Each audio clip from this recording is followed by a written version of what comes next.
आचार्य भगवान 108 श्री विशुद्ध सागर महामुनिराज की जय हो, जय हो। परम पूज्य श्रवण मुनि श्री 108 अर्जित सागर जी महाराज की जय हो, जय हो, पूज्य जय छल्लक हो। 105 सामयोग सागर महाराज की जय हो, जय हो, जय हो। आदिनाथ भगवान की जय जन्म हो, और जय तप हो। कल्याणक महामहोत्सव की जय हो। आज हम सबका परम सौभाग्य है कि जैन धर्म के प्रथम तीर्थंकर श्री आदिनाथ भगवान का जन्म और तप कल्याणक महोत्सव परम पूज्य श्रवण मुनि श्री 108 अर्जित सागर जी महाराज के सत्संग सानिध्य में संपन्न करने का मनाने का सौभाग्य प्राप्त हो रहा है। उससे पूर्व परम पूज्य आचार्य भगवान श्री 108 विशुद्ध सागर महाराज के चित्र के समीप दीप प्रज्वलन करने के लिए हम आमंत्रित कर रहे हैं श्रीमती संध्या जैन और श्रीमती आशा जैन बांजल आएँ और आचार्य श्री के चित्र के समक्ष दीप प्रज्वलन करने का सौभाग्य प्राप्त करें। हम भी आ रहे हैं। श्रीमती मैना देवी जी माता जी भी आ जाएं। शुद्ध सागर दे दो आसरा, आप ही दिखा दो मुझे भूला रास्ता, मेरे श्री विशुद्ध सागर दे दो आसरा। संकटों के दौर चारों ओर प्रभु मेरे, मेरी जिंदगानी में अंधेरे ही अंधेरे हैं। संकटों के दौर चारों ओर गुरु मेरे, मेरी जिंदगानी में अंधेरे ही अंधेरे हैं। आशाओं का दीप जलाने आया हूँ, मेरे गुरुवर को मनाने आया हूँ, मेरे श्री विशुद्ध सागर दे दो आसरा। ओम ह्रीम अज्ञानतिमिरं दीपकं स्थापयामि स्वाहा। आज के इस मंगल अवसर पर मंगलाचरण के लिए आमंत्रित करते हैं श्रीमती समता पहाड़िया आएँ और यहाँ करके गुरुवर के समक्ष अपना मंगलाचरण प्रस्तुत करेंगे। बोलिए पार्श्वनाथ भगवान की। श्रवण मुनि 108 अरिजीत सागर जी महामुनि राज की। गुरुवर 105 साम्य योग सागर जी महाराज की।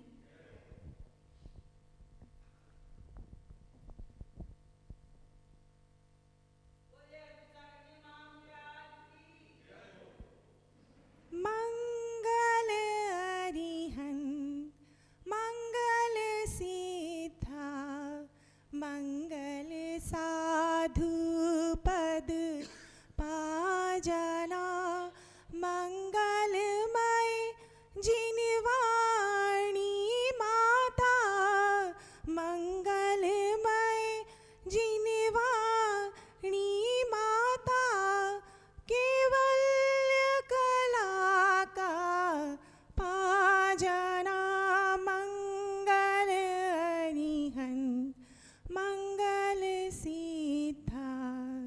ये चारों मंगल उत्तम है, ये चारों मंगल उत्तम है। मैं शरण इन्हीं की पा जाऊं, अन्वेषण हूँ आराधन हूँ, अन्वेषण हूँ आराधन हूँ, फिर नित्य निरंजन पा जाऊं। अंगल अरिहंत मंगल सिद्धा, मंगल साधु पद पा जाऊं। मेरा नर भाव अब सफल बने, मेरा नर भाव अब सफल बने, ऐसा गुरुवर कुछ बतलाना। मंगल अरिहंत मंगल सिद्धा, मंगल साधु पद पा जाना, मंगलमय जिनवाणी माता,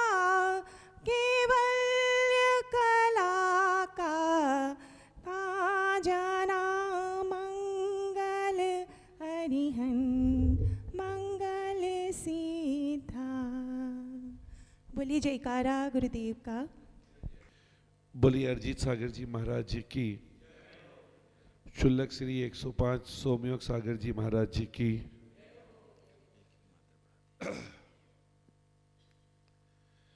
आज भगवान आदिनाथ की जन्म जयंती के उपलक्ष्य पर गुरुवर के मुखारबिंद से उनकी वात्सल्यपूर्ण वाणी से एक बार फिर हम उनके प्रवचनों का सार लेंगे, उनके शब्दों से अपने जीवन में एक नई ऊर्जा, एक नया स्रोत जागृत करने की कोशिश करेंगे। इसलिए हम गुरुवर से एक बार फिर करबद्ध प्रार्थना करते हैं कि हे गुरु, आप अपनी दिव्य ज्ञान से हम सबको एक बार फिर मार्गदर्शन दें। बोलिए मुनिश्री 108 अरिजीत सागर जी महाराज जी की।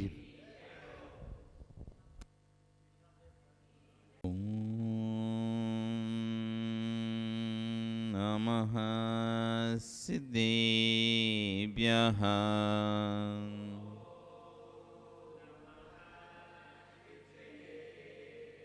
ॐ नमः सिद्धेभ्यः।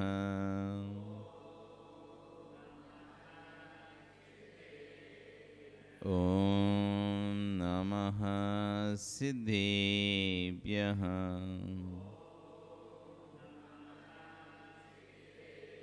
तेरी अड़िए खगिणाए रुतारी मोहि सिर सिरे निबिहु आयरी राऊ बसियो परवादीण्यो भव्य जी लुई। नमो अरिहंताणं नमो सिद्धाणं नमो आयरियाणं नमो वज्रायाणं नमो लोये सव्यसाण। बोले अनंत अनंत से परमेश्वरी भगवान की, आदिरम आदिनाथ भगवान की, वर्तमान शासन महावीर भगवान की, आचार्य श्री 108 कुलभद्र स्वामी महाराज की, आचार्य गणाचार्य विराग सागर जी महाराज जी की, आचार्य गुरु श्री विश्व सागर जी महाराज जी की, अहिंसा में विश्व धर्म की।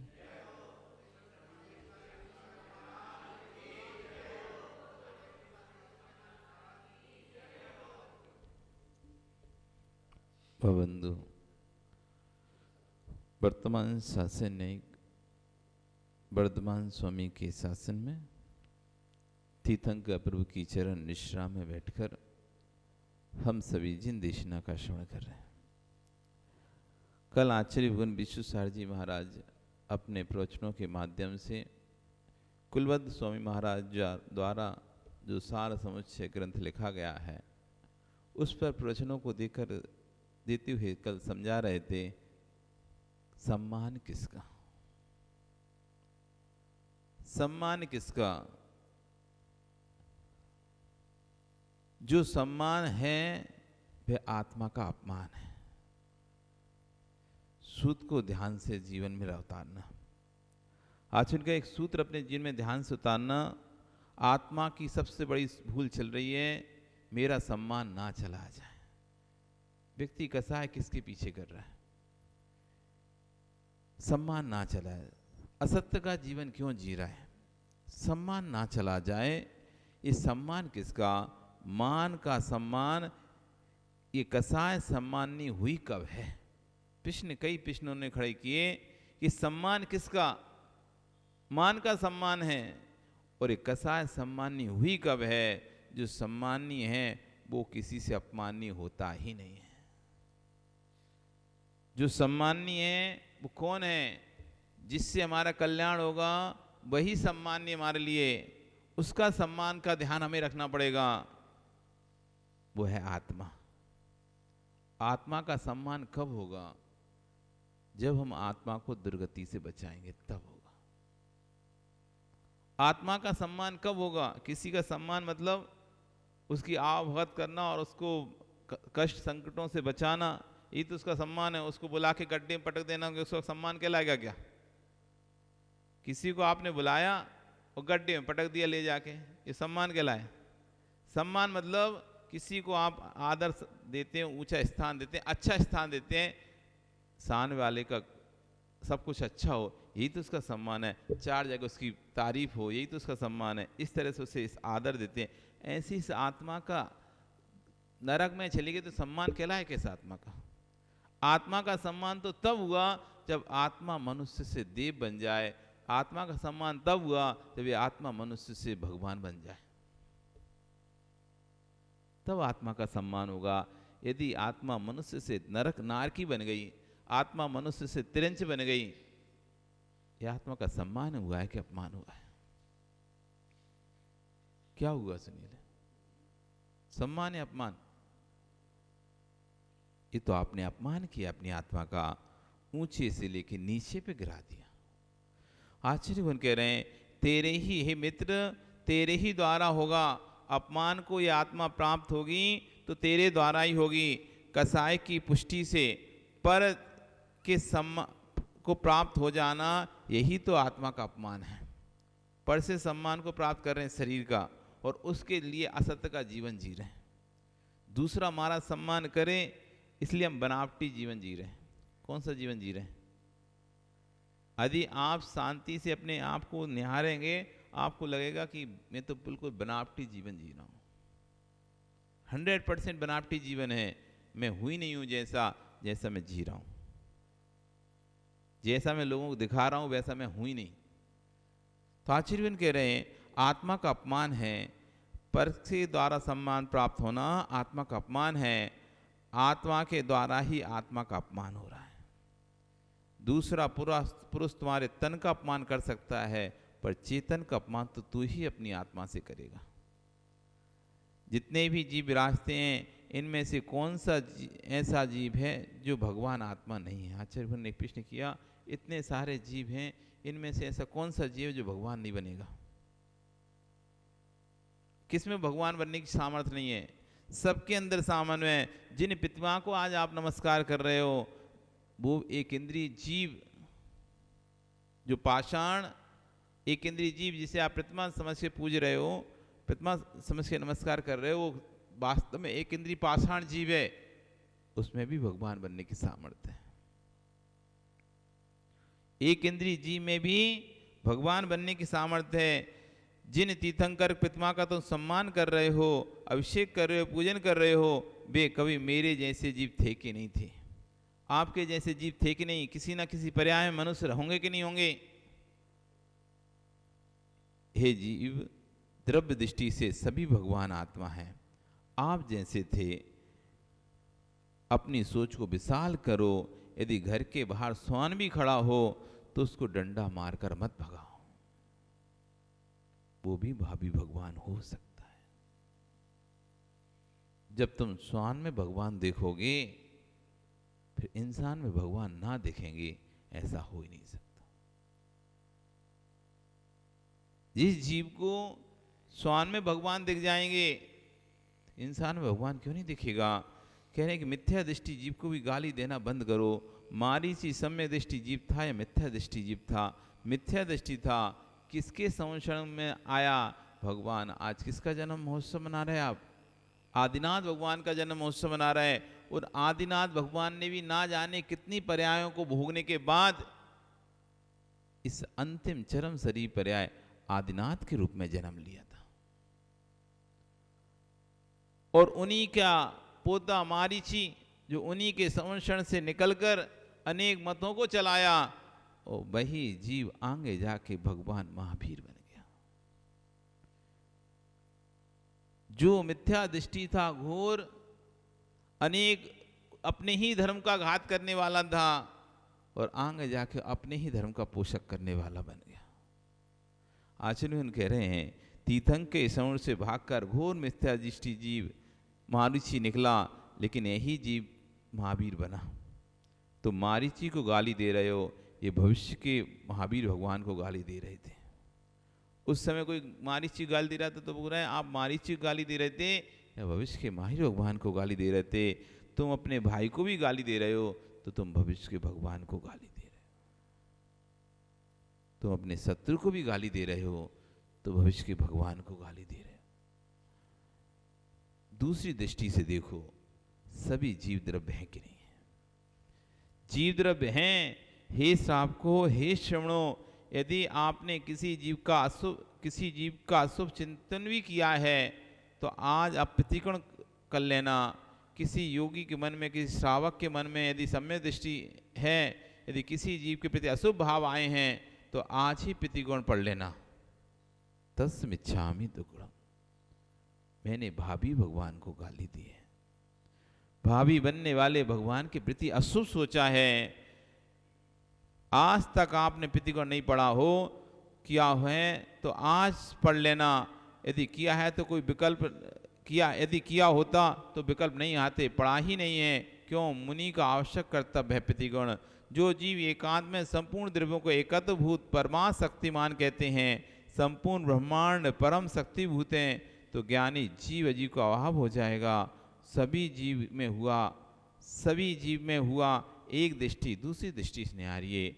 श्रावक आकर बैठ गए और आप वहाँ गए, कौन, कैसे हो, कौन हो, क्या कर रहे हो, भाषा एक वाणी पर संयम खो दिया। मेरे मित्र श्रद्धा से आपके यहाँ प्रवचन सुन रहा था, आस्था से तत्व सुन रहा था। आप करोड़ों खर्च कर देना, एक जीव की श्रद्धा तोड़वा दो। कोटि कोटि पंचानन फल एक किनारे और एक जीव में सम्यक उत्पन्न कराना एक किनारे। आचार्य भगवान कह रहे हैं आपकी भाषा ऐसी होना चाहिए, कोई श्रावक प्रवचन भी सुनने आए तो उसकी श्रद्धा प्रवचन से बनी रहे, मुनियों पर बनी रहे, धर्म पर बनी रहे। उसकी श्रद्धा मत तोड़ा देना। क्यों? किसी ने आके आपके कान में भर दिया, महाराज जी ये व्यक्ति तो आपके बारे में बुरा बोलता है, आपकी बाहर बुराई करता है, ऐसा कोई आपसे कह गया और आपके हाथ में था माइक और आपने माइक से उसको लताड़ना शुरू कर दिया। आने वाला जीव था वो नहीं आएगा। आचार्य भगवान कह रहे हैं कोटि कोटि पंचकर्मा कराने पे जो फल मिलता है उतना फल एक जीव को धर्म से जोड़ने पर मिलता है। आपको कोटि कोटि पंचकर्मा का फल चाहिए तो आप एक जीव को धर्म से जोड़ दो, एक जीव की श्रद्धा धर्म पे जोड़ दो, उतना फल आपको प्राप्त हो जाएगा। इतना महत्व है श्रद्धा का। 1,00,000 शिखरबंद मंदिर बनवाएं, इसके पुण्य एक पल्ले पर रख देना और एक जीव की श्रद्धा तोड़वा देना देवशास्त्र गुरु से, उसके पाप को एक पल्ले पर रख देना, उसका पाप वजनदार होगा। करोड़ों कोटि कोटि शिखरबंद बनवाने का मंदिर का जो पुण्य होता है उससे ज्यादा बड़ा है पाप कौन सा? एक जीव की सम्यक से श्रद्धा तोड़वा देना, धर्म से श्रद्धा तोड़वा देना। कोटि कोटि यज्ञ विधान, कोटि कोटि पंचकर्म, इनका उद्देश्य इनका करना नहीं है, इनके निमित्त से मिथ्या दृष्टि जीव को सम्यक मार्ग पर लगाना है। हम जितना भी धर्म आयोजन करते हैं, कोई पूछता है इतना पैसा खर्चा करने की क्या जरूरत है, तो हम उत्तर नहीं दे पाते क्योंकि तार्किक लोग बहुत हैं। इतना पैसा किसी अस्पताल में लगा लेते, इतना पैसा किसी अनाथालय को दे देते, क्या ही जरूरत थी इतना खर्चा करके आयोजन करने की। अपने भी समाज में लोगने वाले होते हैं बहुत सारे, इस तरह से कमेंट करने वाले होते हैं, इतना पैसा खर्चा करके क्या करना था पंचकर्मा करा के, या कोई भी कार्य का आयोजन करा के। ऐसे पिछले खड़े करने वाले लोग भी होते ही नहीं होते। तब आचार्यगण कह रहे हैं ये कोटि कोटि जो द्रव्य खर्चा किया है उसका एक उद्देश्य है कि एक भी मिथ्या दृष्टि जीव यदि प्रभावना को देखकर, धर्म को देखकर सम्यक पे लग गया तो तुम्हारे सारे द्रव्य का उपयोग हो गया। मिथ्या दृष्टि जीव इनके निमित्त से, इसका उद्देश्य यही है कि इसके निमित्त से मिथ्या दृष्टि जीव भी जिन के चरणों में झुक जाए। उद्देश्य बस ये है, आपने विद्वानों को बुलाया, आपने श्रावकों को बुलाया, आपने जिनवाणी का विमोचन किया, इसका उद्देश्य क्या है? जिनके जीवन में श्रद्धा नहीं थी वे श्रद्धा को प्राप्त हो जाएं, बस यही तो उद्देश्य है। आपने यदि बुलाकर उनको अश्रद्धान में डाल दिया, आपने कुछ नहीं किया, बेचारे को बुलाकर गड्ढे में रख दिया। हे जीव, इस कलयुग में पंचम काल में तुम बहुत बड़ी तपस्या ना कर सको तो विकल्प मत करना, लेकिन श्रद्धा से अपने आप को दूर मत कर लेना। आशीर्वाद कह रहे हैं, आपके पास कोई तपस्या नहीं हो तो मत हो, लेकिन जो गुरुओं पर श्रद्धा आपकी बनी हुई है, कोई यदि कोई बुराई करता हो उसको बोलना, भैया मुश्किल से तुम्हारी श्रद्धा बनती है, जैसे तैसे तो हम श्रद्धा बना पाते हैं, और तुम ऐसी बात करके हमारी श्रद्धा मत तोड़ाओ। करोड़ों करोड़ यज्ञों का फल अलग है और एक श्रद्धा तोड़ाने का पाप का फल अलग हो गया। इसलिए आप किसी की श्रद्धा तोड़ाने में निमित्त मत बनना।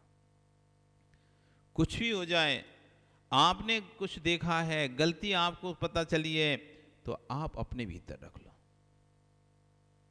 यदि मैं बोलूंगा तो मेरे बोलने से ना जाने कितने लोगों की श्रद्धा टूटेगी।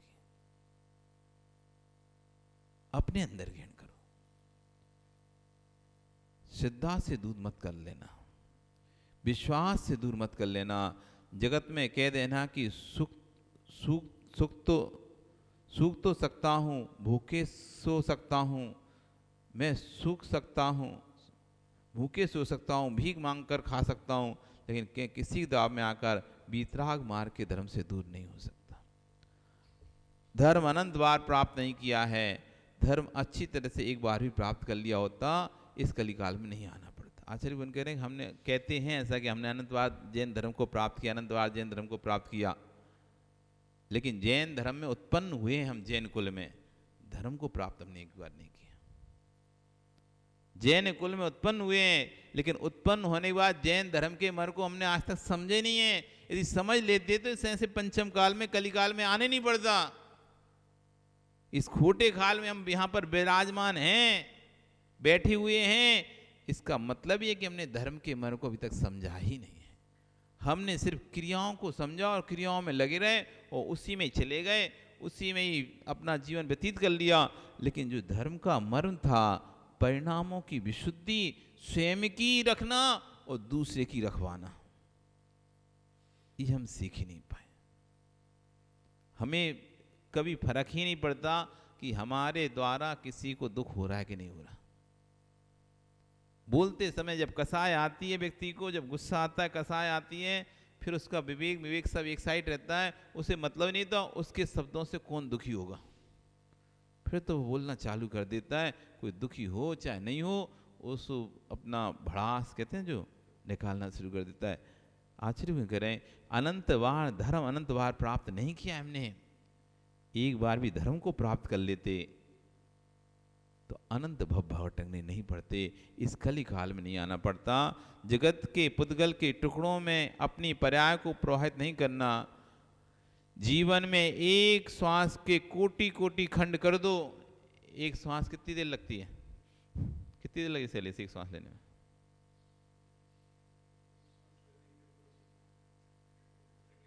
सेकंड से भी कम समय लग रहा है, उसके भी आचार्य बने करोड़ों करोड़ों करोड़ों टुकड़े कर दो समय के।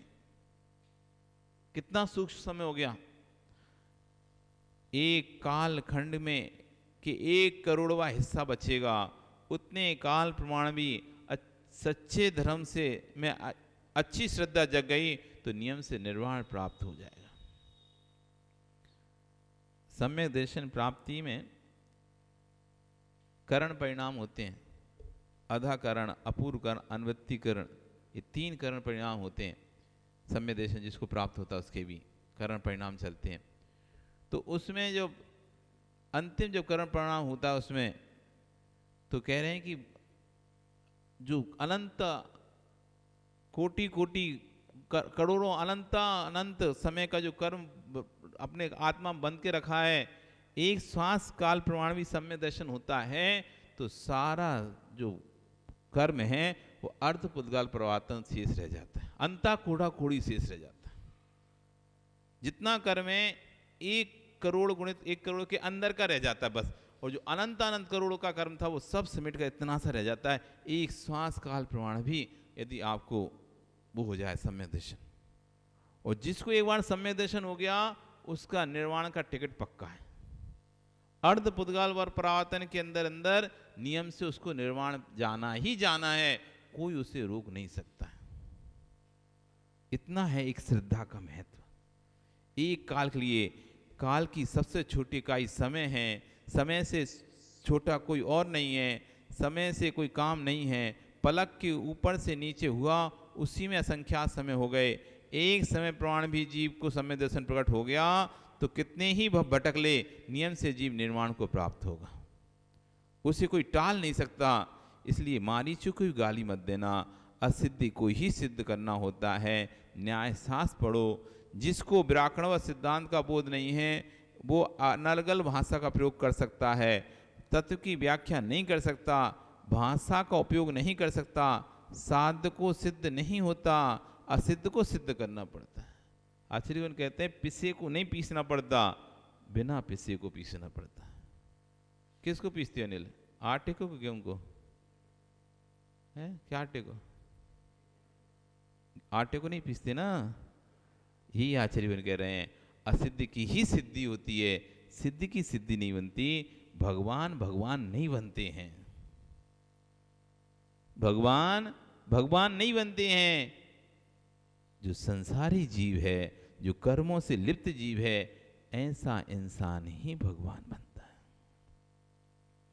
ऐसा जीव ही भगवान बनता है। असिद्ध ही सिद्ध होता है, साध असिद्धि होता है, उसे सिद्ध करना पड़ता है।